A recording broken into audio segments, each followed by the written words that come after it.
Welcome to Brain Vision. This is chapter 27, problem number 60. We are given a mass spectrograph, and we want to calculate the mass of an ion in terms of magnetic field, the speed, the radius, and the charge that the ion has.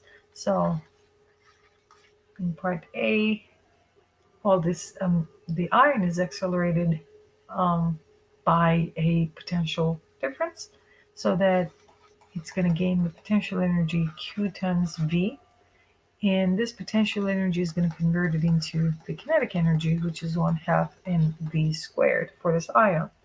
Now, if we write the speed in terms of the potential and the charge, then what we have is Q times V equals 1/2 mv squared. The first V being the potential difference, the second one, the one with the tail, is the speed, right? So then if we multiply both sides by 2 divided by m, for m, what we have is v squared equals 2qv over m. Then taking the square root of both sides, the speed equals square root of 2qv potential over m. Now, we know that there is going to be the magnetic force acting on this ion, QVB. That's going to be equal to, from Newton's second law, mv squared over r. So then these v's are going to cancel. What we have for speed also is bqr over m, right? So then bqr over m has to be equal to the square root of 2qv over m, because the left-hand sides are corresponding to the same thing, which is the speed, 2qv over m. And now I'm concentrated in these two equations. How can we isolate m, the mass, out of this? Because that's what we're looking for. Then let's multiply both sides by m and divide both sides by square root of 2qv, square root of 2qv. Then what we're going to have here is the square root of m, right? Square root of m equals, these are going to cancel, bqr over square root of 2qv. So if you take the square of both sides, then we have m equals b squared, q squared, r squared over 2qv.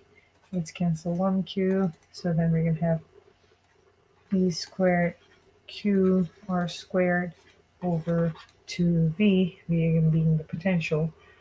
So we wrote the mass of an ion in terms of the potential difference under which the ion is accelerated, the magnitude of the B field, and the radius of the circular trajectory.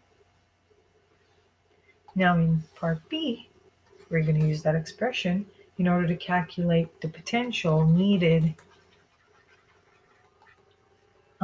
for a singly ionized carbon-12 atom.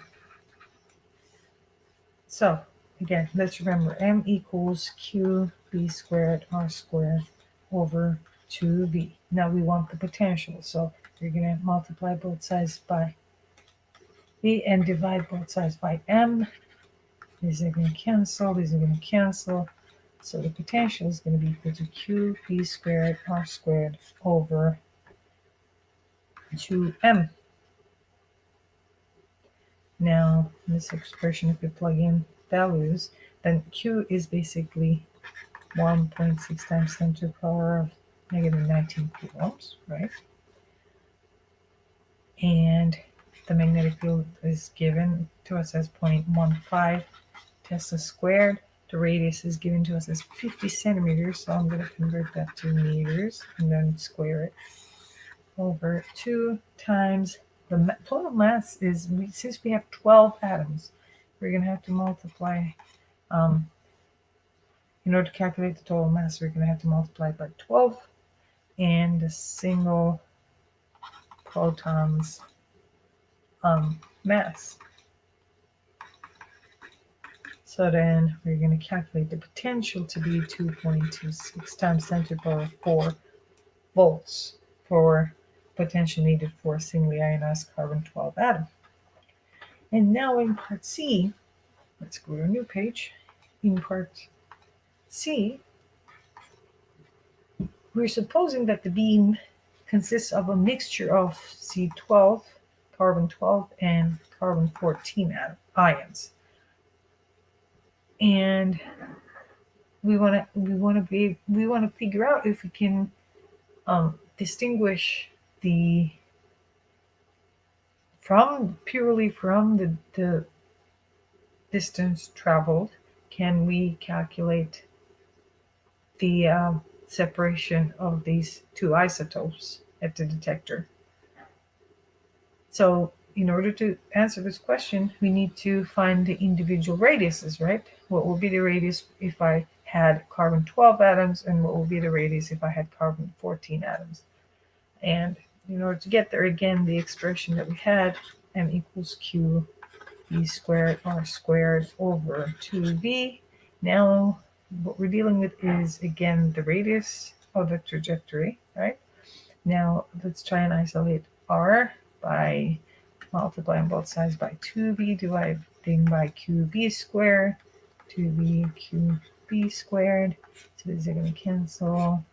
And then for r squared, we're going to have 2mv over qb squared. Now if we take the square root, then we have what r is.